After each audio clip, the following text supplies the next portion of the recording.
नमस्कार दोस्तों, मैं अनूप। दोस्तों, हम लोग आज इस वीडियो में जानेंगे कि सीबीसी रिपोर्ट को कैसे समझें, क्योंकि डॉक्टर हर टेस्ट में सबसे पहला जो जांच होता है वो सीबीसी ही लिखता है। सीबीसी का मतलब होता है कंप्लीट ब्लड काउंट। तो आइए हम लोग इस वीडियो में रिपोर्ट को समझने का प्रयास करते हैं कि क्या क्या इसमें होता है।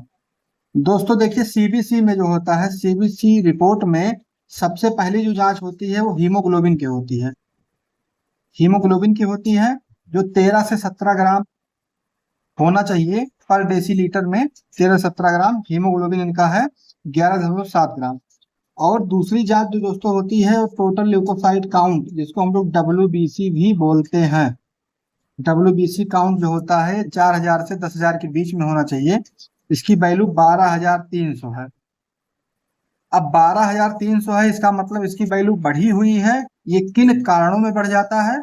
तो ये दोस्तों, अगर शरीर में कहीं भी इन्फेक्शन होता है, अगर शरीर में कोई भी इन्फेक्शन होता है तो ये डब्ल्यूबीसी जो होता है हमारे शरीर में प्रतिरक्षा का काम करता है, सैनिक का काम करता है। ये वहां पर जा करके उसको मारने का काम करता है। बैक्टीरिया अगर कोई इन्फेक्शन हो गया तो वहां पर जा करके इन्फेक्शन रोकने का काम करता है, तुरंत अपनी संख्या को बढ़ा लेता है। तो इनकी जो वैल्यू है 4,000 से 10,000 के बीच होनी चाहिए। ये अपनी संख्या को बढ़ा चुका है, इसका मतलब कि शरीर में कहीं इन्फेक्शन है। और कभी कभी दोस्तों 4,000 से 10,000 से इनकी वैल्यू कम भी हो सकती है, जैसे एड्स हो गया, टाइफाइड हो गया, डेंगू हो गया।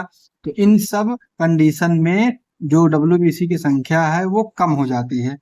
अब अगला हम लोग बात करते हैं दोस्तों, डब्ल्यूबीसी जो होता है वो 5 प्रकार के होते हैं, जिसको हम लोग बोलते हैं डीएलसी।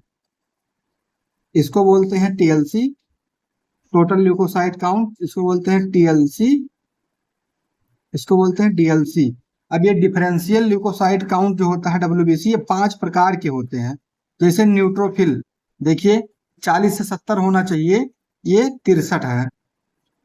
ये क्या करता है, अगर शरीर में कहीं बैक्टीरियल इन्फेक्शन हुआ तो तुरंत वहां पर पहुंचने का काम करता है, वहां उनको पहुंच के किल करने का काम करता है। दूसरा है दोस्तों लिम्फोसाइट।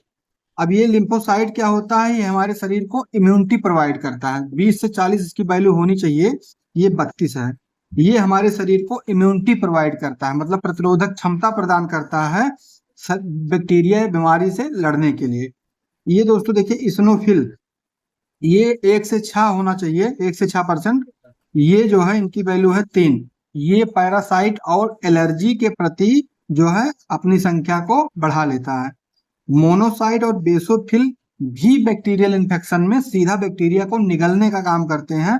मतलब हमारा शरीर कई तरह से सुरक्षा प्रदान करते हुए 5 तरह के डीएलसी, 5 तरह के डब्ल्यूबीसी होते हैं जो बैक्टीरियल इन्फेक्शन, वायरल इन्फेक्शन में शरीर को सुरक्षा प्रदान करते हैं। अगला टेस्ट देखिए दोस्तों है प्लेटलेट। ये हमारे शरीर में देखिए 1.5 लाख से 4.5 लाख होना चाहिए, ये 2,09,000 है। जब शरीर में कहीं कट लग जाता है तो ब्लड को रोकने का काम प्लेटलेट करता है। शरीर में कोई बैक्टीरियल या वायरल इन्फेक्शन होता है तो प्लेटलेट की संख्या कम हो जाती है। प्लेटलेट का बहुत इंपॉर्टेंट होता है, अगर कहीं कट लग जाता है तो ब्लीडिंग को रोकने के लिए। उसके बाद आरबीसी देखिए दोस्तों, अगला टेस्ट है आरबीसी, मतलब रेड ब्लड कार्पसिल। आरबीसी क्या करता है दोस्तों, इसमें आरबीसी जो होता है ये बालू स्याही के आकार का होता है। ये बीच में यहाँ पर भरा होता है हीमोग्लोबिन। मतलब आरबीसी जो होता है इसके बीच में जो ये हीमोग्लोबिन होता है ये भरा होता है। और हीमोग्लोबिन क्या करता है, ऑक्सीजन का ट्रांसपोर्ट करता है। तो ये भी जो होता है 4.5 लाख से लेकर के 5.5 लाख होता है। इनका है 4,34,000, मतलब ठीक ठाक है। और अगला दोस्तों जो ये है एचसीटी, इसको बोलते हैं हिमाटोक्रिप्ट। ये कई बीमारियों में जो है घट जाता है। और ये मेनली जो होता है दोस्तों, ये आरबीसी का अनुपात बताता है। ये जो है आरबीसी का अनुपात बताता है, आरबीसी का आकार बताता है। ये अगर हीमोग्लोबिन की संख्या कम है तो इसकी भी वैल्यू कम हो सकती है। अगला टेस्ट है दोस्तों एमसीवी, मतलब मीन कार्पस्कुलर वॉल्यूम। ये क्या करता है, आरबीसी का औसत आकार बताता है। ये मतलब ये अगर कम है तो ये जो जितने हैं ये सबकी संख्या कम हो सकती है। ये कई तरह के इसके मीनिंग हो सकते हैं। तो ये जो होता है एमसीवी दोस्तों, ये आरबीसी का औसत आकार बताता है। अगर ये बढ़ा हुआ है तो डिहाइड्रेशन वगैरह में भी ये बढ़ जाता है, एनीमिया वगैरह में भी ये इसकी संख्या बढ़ जाती है। अगला जांच है एमसीएच, मीन सेल हीमोग्लोबिन, मतलब कि आरबीसी का जो औसत हीमोग्लोबिन है ये बताता है। आरबीसी में जो औसत हीमोग्लोबिन है ये इसकी जो है इसको बताता है। अगर एमसीबी की वैल्यू अगर कम है, एमसीबी एमसीएच की वैल्यू अगर कम है, इसकी वैल्यू अगर कम है तो ये आयरन की कमी से हो सकता है। अगर इसकी वैल्यू ज्यादा है तो फोलिक एसिड की कमी से एमसीएच की वैल्यू बढ़ जाती है।